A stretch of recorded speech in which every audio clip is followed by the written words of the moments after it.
Egg puff సింపుల్గా ఈజీగా చేసుకోవచ్చు. బేకరీ స్టైల్లో చాలా బాగుంటాయి. అవునండి, ఓవెన్ లేకుండా కూడా ఎగ్ పఫ్స్ చాలా బాగా చేసుకోవచ్చు. అండ్ మీరు కూడా చేసి చూడండి, ఎలా వచ్చినాయో కమెంట్ చేయండి. మీరైతే వీడియో స్కిప్ చేయకుండా ఎండ్ వరకు చూసేయండి. Hello, welcome back to Akhila edits and blogs. ఈరోజు రెసిపీ వచ్చేసి ఎగ్ పఫ్. చాలా సింపుల్గా ఈజీగా చేసుకోవచ్చు అనమాట. ఫస్ట్ అయితే స్టవ్ ఆన్ చేసుకొని ఒక కడాయి పెట్టుకొని అందులోకి వాటర్ యాడ్ చేసుకుంటున్నాను ఎగ్స్ బాయిల్ చేసుకోవడానికి. సో ఎగ్స్ ఒక్కొక్కటిగా అందులోకి వేసేసుకొని సాల్ట్ కూడా వేసి బాయిల్ చేసుకోవాలి. ఎగ్స్ అయితే చాలా బాగా వస్తాయి. మీరైతే ఎండ్ వరకు చూడండి. ఈజీ రెసిపీయే, స్కిప్ చేయకుండా చూడండి. మీకు ఈ రెసిపీ నచ్చితే తప్పకుండా లైక్ చేసి కామెంట్ చేసి షేర్ కూడా చేయండి. అండ్ మెయిన్గా అయితే సబ్స్క్రైబ్ చేసుకోండి. సో ఇప్పుడైతే అవి బాయిల్ అయ్యే సమయంలో మనమైతే ఒక ప్లేట్ తీసుకొని అందులోకి 2 కప్స్ మైదా పిండి యాడ్ చేసుకుంటున్నాను. మైదా పిండి యాడ్ చేసుకున్న తర్వాత అందులోకి కొంచెం సాల్ట్ యాడ్ చేసుకుంటున్నాను. అండ్ తర్వాత ఆయిల్ యాడ్ చేసుకుంటున్నాను. ఆయిల్ ప్లేస్లో మీరు బటర్ కూడా యాడ్ చేసుకోవచ్చు. యాడ్ చేసుకొని బాగా కలుపుకోవాలన్నమాట. వాటర్ యాడ్ చేయకుండానే ఇది మొత్తం మిక్స్ చేసేసుకోవాలి. మిక్స్ చేసుకున్న తర్వాత కొంచెం కొంచెంగా వాటర్ యాడ్ చేసుకుంటూ ఈ బ్యాటర్ని బాగా కలుపుకోవాలన్నమాట. చాలా సాఫ్ట్గా వచ్చే వరకు కలుపుతూనే ఉండాలి. మనకి పూరి పిండి ఎలా మెత్తగా సాఫ్ట్గా ఉంటుందో అలా సాఫ్ట్గా వచ్చే వరకు కలుపుకోవాలి. మళ్ళీ కొంచెం ఆయిల్ తీసుకొని బ్యాటర్ని మాత్రం స్మూత్గా కలుపుకుంటున్నాను.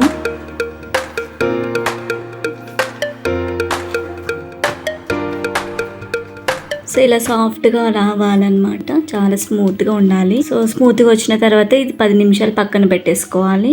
మనకి ఎగ్ బాయిల్ అయి ఉంటుంది. ఆ బాయిల్ చేసినది మనం చల్లారించుకోవాలి. ఆలోపు మనమైతే వెజిటబుల్స్ కూడా కట్ చేసుకున్నాను. సో ఆనియన్స్ సన్నగా తరుముకున్నాను. పచ్చిమిర్చి చిన్నగా కట్ చేసుకొని పెట్టుకున్నాను. కొత్తిమీర కూడా కట్ చేసుకొని పెట్టేసుకున్నాను.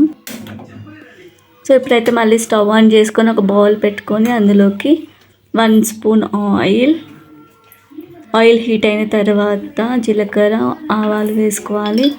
ఆ తర్వాత పచ్చిమిర్చి యాడ్ చేసుకుంటున్నాను. పచ్చిమిర్చి ఫ్రై అయిన తర్వాత మనం ఆల్రెడీ రెడీ చేసుకున్న ఆనియన్స్ అయితే యాడ్ చేసుకోవాలి. దీంట్లో పచ్చి వాసన పోయే వరకు ఫ్రై చేసుకుంటూ ఉండాలి.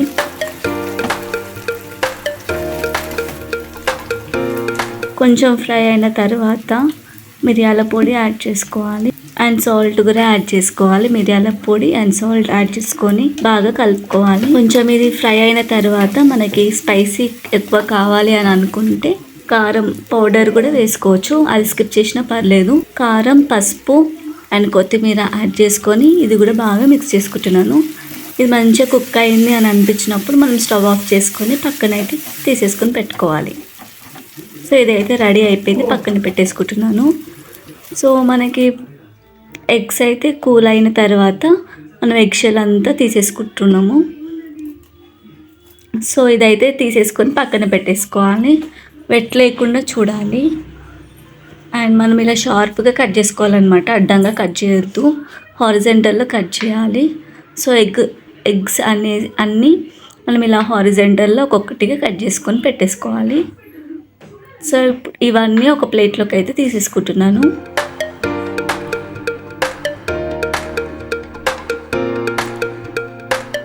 సో ప్లేట్లో తీసుకొని పక్కన పెట్టేసుకుంటున్నాను.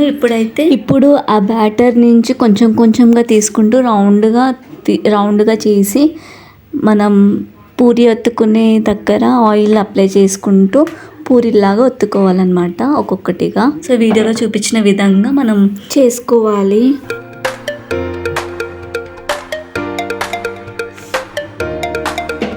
అలా ఒకటి రెడీ అయిన తర్వాత ఒక ప్లేట్లోకి అయితే తీసేసుకుంటున్నాను. సో మళ్ళీ అదే దాని మీద కొంచెం పిండి తీసేసుకొని చపాతీలాగా ఒత్తుకోవాలి. మళ్ళీ ఒత్తుకున్న తర్వాత దాని మీద ఆయిల్ యాడ్ చేసుకొని మనం ఆల్రెడీ రెడీ చేసుకున్న ఒక పూరి ఉంది కదా, అది దాని మీద ఆయిల్ అప్లై చేసుకొని దాని మీద పెట్టాలి. మనం కర్రీ ప్రిపేర్ చేసుకున్నాం కదా, ఆ కర్రీ కూడా దాని మీద వేసి ఎగ్ ఇలా front side egg yolk part front side కాకుండా డౌన్వర్డ్స్లో పెట్టేసి మనం 4 సైడ్స్ ఇట్లా క్లోజ్ చేసుకోవచ్చు.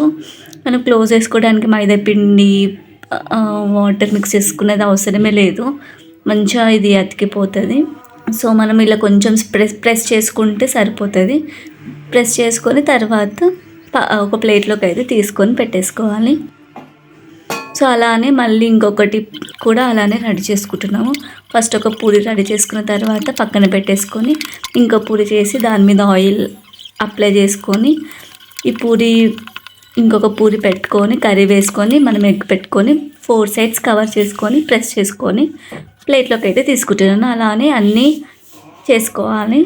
చేసుకున్న తర్వాత పక్కన పెట్టేసుకోవాలి. చూసారు కదా, ఇట్లా ఈజీగా చేసేసుకోవచ్చు. ఇప్పుడు మళ్ళీ స్టవ్ ఆన్ చేసుకొని ఒక కడాయి పెట్టుకుంటున్నాను డీప్ ఫ్రై చేయడానికి. ఇవి డీప్ ఫ్రై కాకుండా ఆయిల్ ఎక్కువ లేకుండా ఉండాలి అని అనుకుంటే మన దోశ ప్యాన్ మీద కొంచెం ఆయిల్ అప్లై చేసుకొని అలా కాల్చుకుని సరిపోతుంది. నేనైతే డీప్ ఫ్రై చేసుకుంటున్నాను. ఆయిల్ వేసుకొని ఒక్కొక్కటిగా ఇట్లా వేసుకొని అది బ్రౌన్ కలర్ వచ్చేలాగా లోపల అలానే కుక్ అయ్యేలాగా చూసుకోవాలన్నమాట. మనం కుక్ అయిందా లేదా అని కూడా చెక్ చేసుకుంటూ ఉండి మనం మంచిగా కాల్చుకోవాలి. అటు సైడ్ ఇటు సైడ్ కాల్చుకొని ఒక ప్లేట్లోకి అయితే తీసుకోవచ్చు. అంతేనండి, ఎంతో సింపుల్గా ఉండే ఎగ్ పఫ్ బేకరీ స్టైల్లో చాలా ఈజీగా చేసుకోవచ్చు. సూపర్గా ఉంటుంది. అండ్ ఇంకెందుకు ఆలస్యం, సర్వ్ చేసుకొని తినడమే సూపర్గా ఉంటుంది. అండ్ ఇదైతే నేను రెడ్ చిల్లీ సాస్ తోటి సర్వ్ చేసుకుంటున్నాను. చూసారా, 3 ఎగ్స్ తోటి 6 ఎగ్ పఫ్స్ అయితే సింపుల్గా చేసేసుకున్నాము. ఇలానే మీరు కూడా చేసుకొని ఎలా వచ్చిందో కమెంట్ చేసి పెట్టండి.